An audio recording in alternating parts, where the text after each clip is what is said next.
Welcome to బహుశన times. ముందుగా ప్రేక్షకులకి అలాగే శ్రేయోభిలాషులందరికీ నూతన సంవత్సర శుభాకాంక్షలు.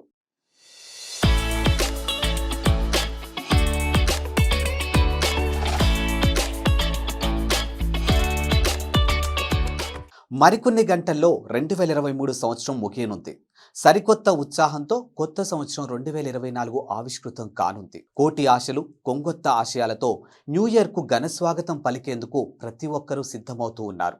2023 సంవత్సరం సంతోషం, దుఃఖం, బాధ, ఆనందం, విజయాలు, విషాదచాలను మిగిల్చిందనే చెప్పుకోవచ్చు. అయితే పాత ఏడాది మిగిల్చిన అన్ని జ్ఞాపకాలతో కొత్త సంవత్సరంలో నుంచి అంతా మంచి జరగాలని భావిస్తూ కోటి ఆశలతో గ్రాండ్ వెల్కమ్ చెప్పనున్నారు. ఇక సామాన్యుల నుంచి రాజకీయ నేతలు, సినీ ప్రముఖులు ఈ విధంగా ప్రతి ఒక్కరూ తమ తమ విధానాల్లో వేడుకలు నిర్వహించుకునేందుకు సమాయత్తం అవుతూ ఉన్నారు.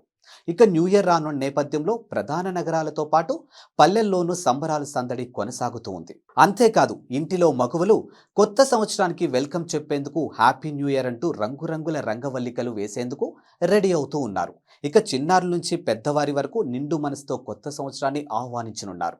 ఇక విద్యుత్ దీపకాంతులతో వీధులు, అపార్ట్మెంట్లు, ఇళ్లతో పాటు షాపింగ్ మాల్స్ ఇప్పటికే మెరుస్తూ ఉన్నాయి. 31వ తేదీ అర్ధరాత్రి నుంచి న్యూ ఇయర్ వేడుకలు ప్రారంభం కానున్నాయి. దీంతో కొందరు ఇళ్లల్లోనే ఘనంగా సెలబ్రేషన్స్ జరుపుకునేందుకు ఆసక్తి చూపిస్తుండగా, యువత మాత్రం న్యూ ఇయర్ వేడుకలను జరుపుకునేందుకు కొత్త ప్రదేశాలకు చేరుకుంటూ ఉన్నారు. మరోవైపు న్యూ ఇయర్ వేడుకలను పురస్కరించుకొని ఎటువంటి అవాంఛనీయ సంఘటనలు జరగకుండా ఉండేందుకు పోలీసులు పటిష్ట చర్యలు తీసుకుంటూ ఉన్నారు. ఇందులో భాగంగా హైదరాబాద్ వంటి నగరాల్లో పలు ట్రాఫిక్ ఆంక్షలు అమల్లోకి తీసుకొచ్చారు.